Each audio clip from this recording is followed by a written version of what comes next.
y está afectando familias y afectando un montón de cosas. Entonces nosotros como congregación tenemos que entender que estamos viviendo una época única, una época especial que requiere de nosotros también un tratamiento único y especial. Y entonces tenemos que replantearnos todo nuestro marco de entendimiento. Toda la manera en la cual antes conocíamos y entendíamos, ahora tenemos que cambiarla totalmente. Dejando por supuesto al Señor Jesús en el centro de toda la vida, no solamente personal, sino en la vida de la iglesia. Entonces vamos a comenzar, y le hemos comenzado en cada hora una serie de mensajes, que cada mensaje va a ser completo, es decir, un mensaje es completo, pero pertenece a otra serie de mensajes que les agradezco que ustedes puedan ver hasta el final, para que podamos entender lo que significa cambiar nuestros marcos de referencia. Vamos a ponernos en pie, vamos a buscar Primera de Corintios. Mientras se ponen en pie voy a hacer una pregunta. Si me quito esta máscara van a salir corriendo. No, tan lejos, suficientemente lejos. No se va a hacer la iglesia y quedaré hablando a la cámara solamente, ¿no? Es que me cuesta poder hablar y predicar con eso. Vamos a buscar Corintios, Primera de Corintios capítulo 16. Primera de Corintios capítulo 16.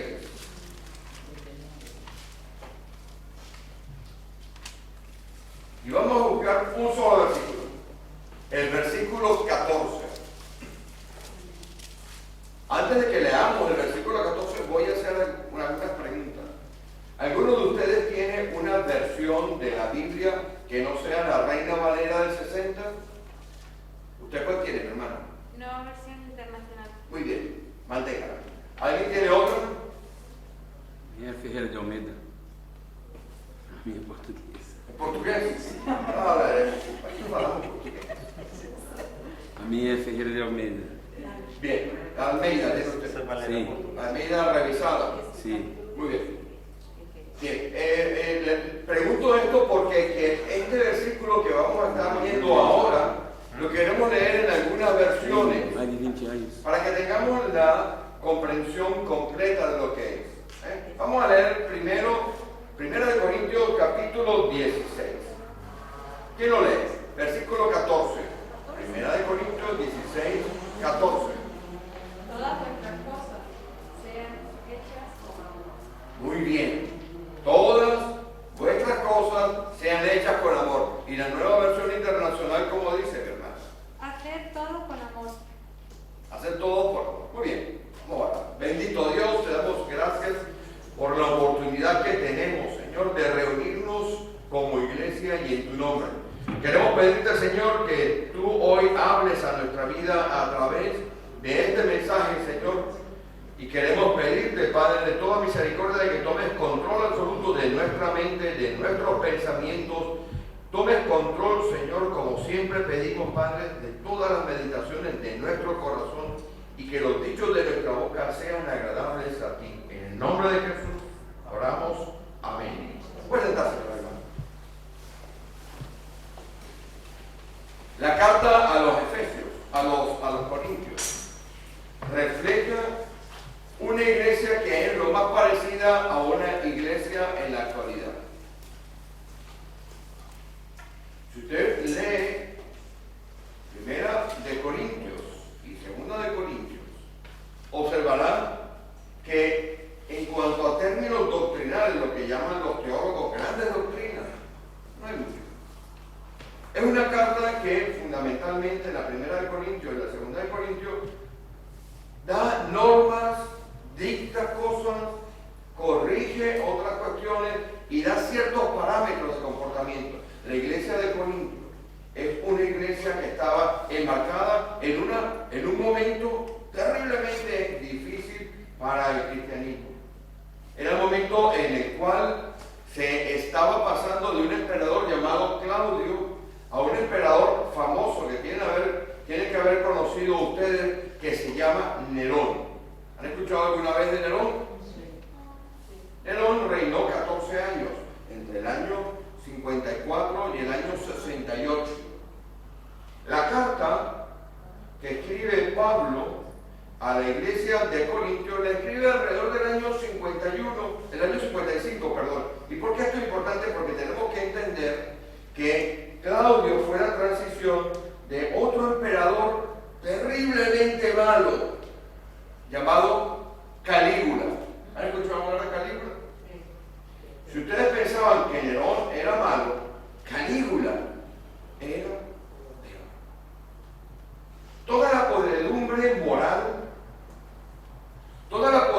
costumbre espiritual, todo lo malo que había en esas épocas, en ese imperio, alcanzaron su esplendor en la época final de Claudio y durante el reinado de Nerón.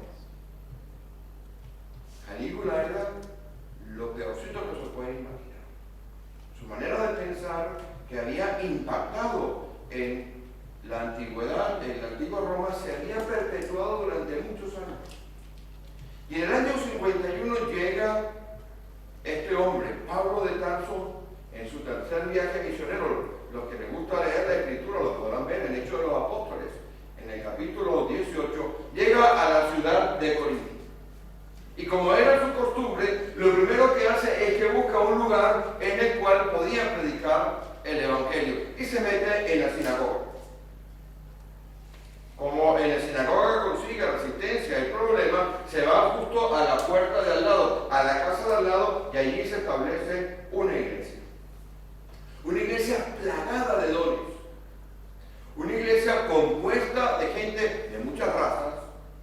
Una iglesia compuesta de personas que venían de todos los estratos sociales que existían en el imperio, pero que también traían toda la podredumbre y todas las situaciones que esa vida licenciosa, esa vida mala, esa vida pecaminosa, esa vida pagana, idólatra, estaba aconteciendo en la ciudad de Corinto y lo llevaban a la iglesia. El gran problema que tenía la iglesia de Corinto era que no quería romper con su estilo de vida mundano. Lo traían a la congregación. Hay 3 cartas de los Corintios, solamente nos quedan 2. Y en un momento determinado Pablo recibe, después de haber estado por la primera vez 18 meses en Corintio, va recibiendo informaciones de los graves problemas que había allí en esa congregación en Corinto.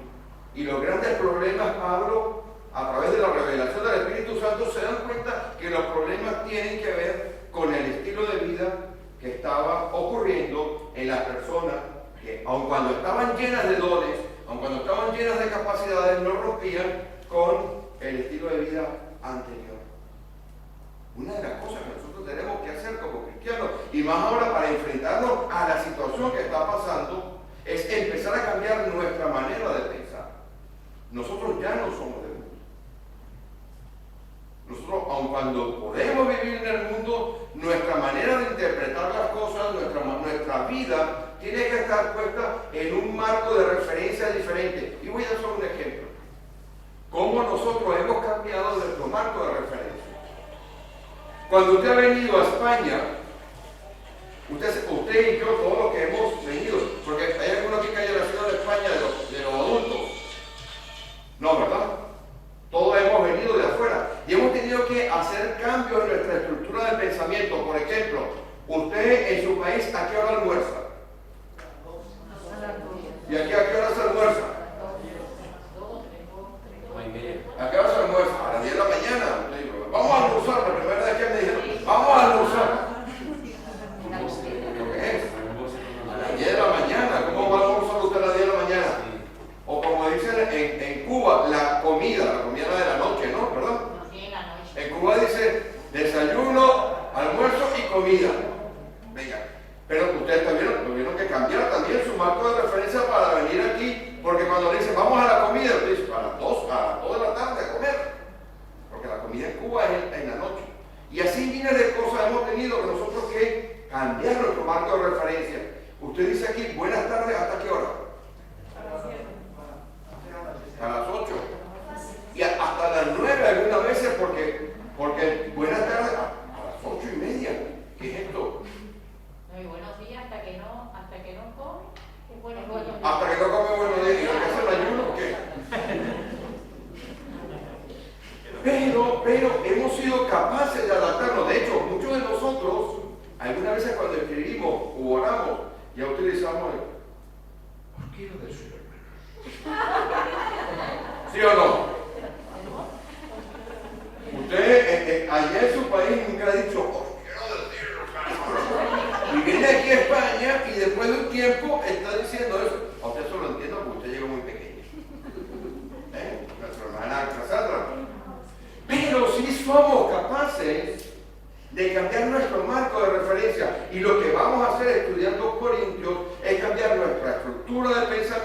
nuestro marco de referencia, nuestra manera de entender las cosas para poder proyectarnos con base en esta plataforma, nueva manera de pensar para poder afrontar correctamente lo que nos viene como congregación.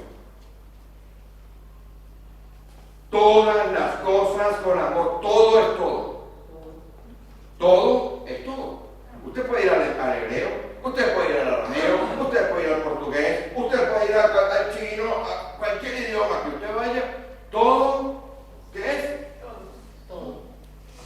Y cosa es cosa. ¿Cuántas veces no ha escuchado usted que dice, pásame el cosito aquel para hacer aquella cosa?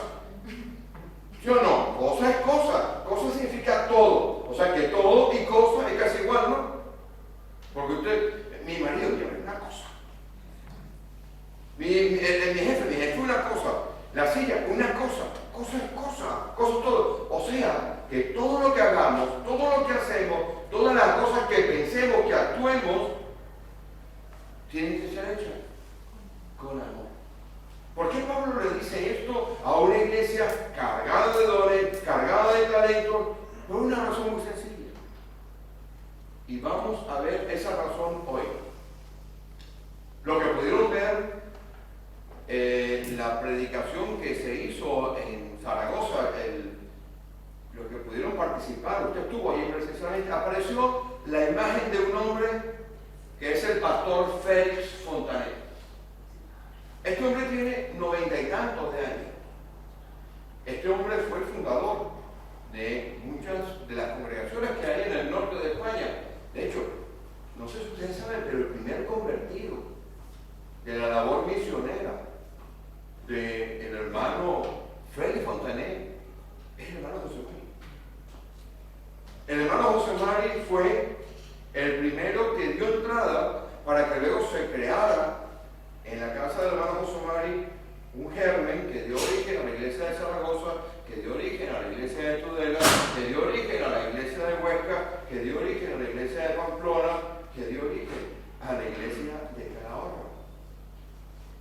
Por una persona, por un hombre que hizo las cosas con amor. Cuando hablaba yo con él esta semana para agradecerle, para invitarle a ver si quiere venir, porque estamos pensando hacer, si el coronavirus nos deja hacer para noviembre un evento de aniversario de la iglesia. No solamente porque el 24 de noviembre del año pasado hicimos la asamblea de constitución, sino que tradicionalmente, desde que estamos aquí, siempre hemos hecho un evento en noviembre. ¿Se acuerdan cuando poníamos aquí, que teníamos aquí un número que iba cambiando? 5, 6, 7, ¿se acuerdan? Eso se hacía en noviembre. Y cuando lo llamo le digo, pastor, ¿por qué usted no va bien a Tudela? Y me dice algo que me llenó de alegría y aparte me hizo sentir que este mensaje tenía que compartirlo. Me dice, sí, y cuando vaya, vamos a tocar puertas, a visitar hermanos de Ablitas, porque él quiere hacer la obra misionera. Tiene 95 años. Usted a los 95 años, ¿qué va? A ver si ahora a los 58, a veces me quiero quedar en casa de mis hijos. Tienen que ir todo el pastor. A los 95 años está lleno de pasión. Hace las cosas por amor. Y esto me lleva a recordar el caso de un pastor. Este hombre tenía que ir a formar parte de un panel de personas que estaban evaluando a unos pastores jóvenes que iban a ser ordenados al ministerio. Y a estos pastores jóvenes se les hacía una serie de preguntas. Y esas preguntas las voy a hacer yo hoy aquí. Y vamos a salir de aquí con esas respuestas. Cuando en algunas denominaciones se hace el ordenamiento al ministerio pastoral, se le pregunta al pastor algunas cosas importantes que cree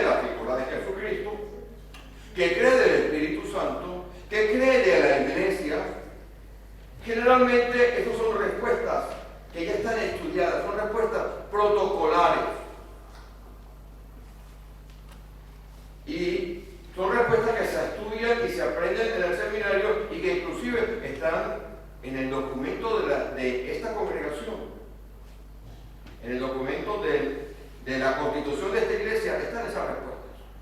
Usted va y busca todo el estatuto de esta iglesia y verá que si yo le pregunto a alguna persona que va a predicar en esta congregación o que va a actuar en labores cristianas, en labores de responsabilidad en esta iglesia, yo le pregunto, tiene que responder lo que está allí. Son respuestas protocolares, son exámenes protocolares para cumplir.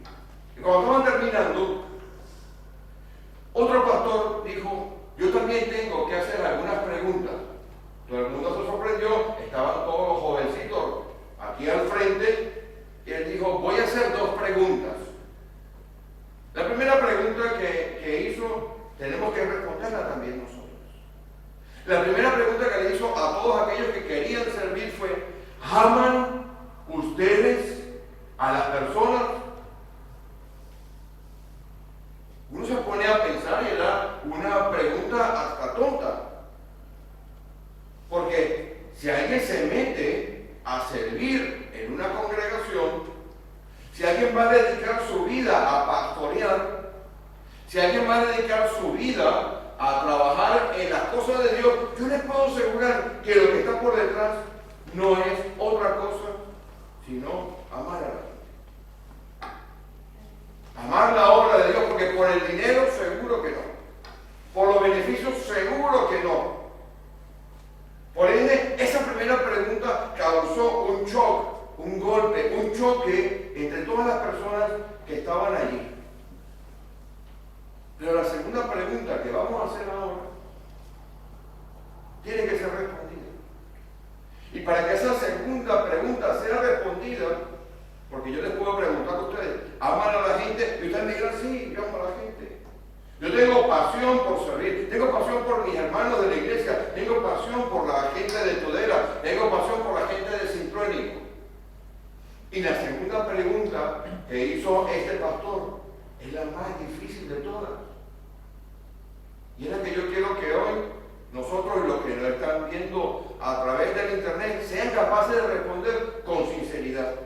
Porque dependiendo de esa respuesta seremos efectivos a la hora de navegar por estas aguas turbulentas que vienen y que estamos viendo los resultados ahora. La segunda pregunta es, ¿cómo sabe usted que ama a la gente? La respuesta está en la primera epístola de los Corintios. Vamos a ir al capítulo 13, mis hermanos.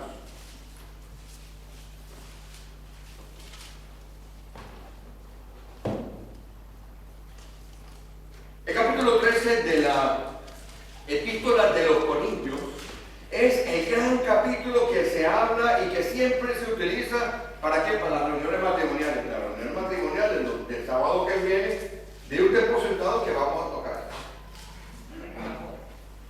Así que léala porque la vamos a tocar.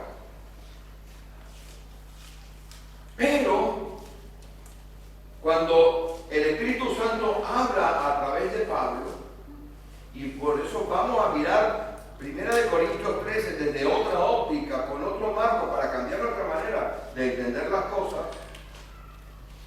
Pablo, el Espíritu Santo a través de Pablo está diciendo en los primeros cuatro versículos que usted puede ser una persona que puede tener grandes capacidades de oratoria. Usted y yo podemos ser una persona que podamos hablar en muchas lenguas. Usted y yo podemos ser personas que tenemos muchos dones, mucha inteligencia, muchas capacidades, pero si hacemos eso, contrariamente a lo que dice 1 Corintios 16, 14, de nada vale. ¿Leemos? Hemos leído primero que 1 Corintios capítulo 16, versículo 14 dice, hagan todo. Todas las cosas que hagan, háganlo con amor. Basado en eso, miren, como tenemos que empezar a interpretar la primera epístola de los Corintios del capítulo 13. Dice en la primera epístola de los Corintios, en el capítulo 13, versículo 1, si yo hablo de lengua humana y angélicas y no tengo amor, es decir, yo puedo tener don, yo puedo hablar todo lo que yo quiera, porque hay dones que son muy visibles en las congregaciones. Todos nosotros tenemos un don, todos tenemos un don.